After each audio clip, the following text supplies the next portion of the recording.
ওর extra যে পুষ্টি উপাদানগুলো পালকের মধ্যে যাইতো সেটা পুরোপুরি ওর শরীরে লেগে যাবে। হে কবুতর পিপল, নমস্কার, আশা করি সকলেই ভালো আছেন। আজকে আমার যে সবজি জোড়ার কবুতরটা আছে লাস্টে একমাত্র সবজি জোড়া, তো ওই সবজি জোড়ার যে দুইটা বাচ্চা ফুটছিল এবং একটা বাচ্চা যা আছে আমি বলছিলাম ওটা আমি আমার লফটে রেখে দিব। তো আজকে ওর পাখা এবং লেজ দুইটাই কেটে দিব, কেননা আমি চাচ্ছিলাম মোটামুটি যেহেতু লফটের সকল জোড়াই বাহিরে যায় এবং ভিতরে আসে, বাচ্চাটাও বাহিরে যায়, পরবর্তীতে ঢুকতে পারে না এবং বাহিরে যখন আমার কবুতরগুলো ঘোরাফেরা করে তখন ও বাহিরে যেতে চায়। বাট ও যেহেতু মানে বাহিরের পরিবেশ সম্পর্কে একেবারে অভ্যস্ত না এবং আমার ছাদে যেহেতু প্রচুর পরিমাণে ওয়াইল্ড বার্ড আসে, বিশেষ করে কাক, তো কাক ওরে তাড়া করলে দেখা যেতে পারে যে ও হারায় যেতে পারে। ওইখানে খাবার এবং জল খেতে আসে। যেহেতু আমি ছাদের উপরে কবুতর পালন করি, তো ওই ক্ষেত্রে যদি কোনো কারণে একবার এই ছাদ থেকে বাচ্চাটা পড়ে যায়, তো ওই ক্ষেত্রে ওরে আমি আর কোনোভাবেই আমার ছাদে ফেরত আনতে পারবো না। এই হচ্ছে সবচেয়ে বড় প্রবলেম। তো এটার একটা অ্যাডভান্টেজ আছে, যদি আমি লেজ কেটে দেই এবং পালকগুলো কেটে দেই, সেক্ষেত্রে কোন কোন অ্যাডভান্টেজ যে ব্যাপারগুলো আছে সেগুলো আপনাদের সাথে আমি কাটতে কাটতে শেয়ার করি। ওকে, ও এই জোড়াটার সাথে মানে এই গোল্লা জোড়াটার সাথে এরকম ভাবে মিশে গেছে, মনে হয় যেন ওরই বাচ্চা, বাট অ্যাকচুয়ালি না।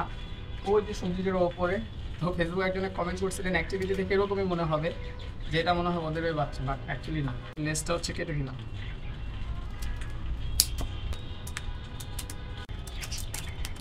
এই যে বাচ্চাটার পালক কেটে দিলাম, হ্যাঁ, তো পাক্কা 6 মাস পরে বা 5 মাস এর ভিতরে ওর পালক যা আছে সব আবার পড়ে যাবে, নতুন করে গজাবে। এর মধ্যে যেটা হবে যে ও আমাদের লফট পুরোপুরি চিনে যাবে, হারানোর বিন্দু মাত্র কোনো ভয় থাকবে না। ওর এক্সট্রা যে পুষ্টি উপাদানগুলো পালকের মধ্যে যাইতো সেটা পুরোপুরি ওর শরীরে লেগে যাবে। তো এখন ওটা আমরা ছেড়ে দিব, বাস, হারানোর বিন্দু মাত্র কোনো ভয় নেই। ওর যদি দেখাই, এখন ও নির্বিঘ্নে লফটের বাইরে ভিতরে যেতে পারবে এবং হারানোর বিন্দু মাত্র কোনো চান্স নাই। ওকে, আর কালকে তো বলছিলাম যে পুরো লফট ক্লিন করব, তো পুরো লফট ক্লিন করা শেষ।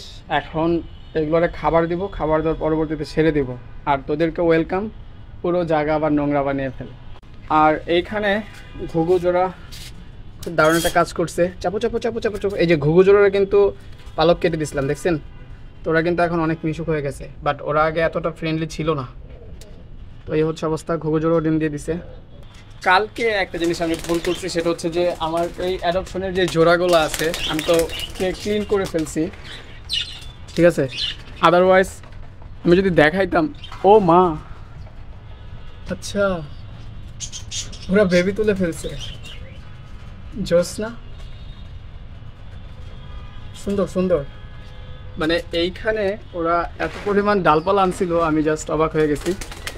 এই হচ্ছে সব কবুতর। ওয়েল, তো এই হচ্ছে আজকের ভিডিও। দেন পরবর্তীতে দেখা হবে নেক্সট অন্য কোনো ভিডিওতে। সে পর্যন্ত ভালো থাকুন আপনাদের সকলের পেটস। নমস্কার।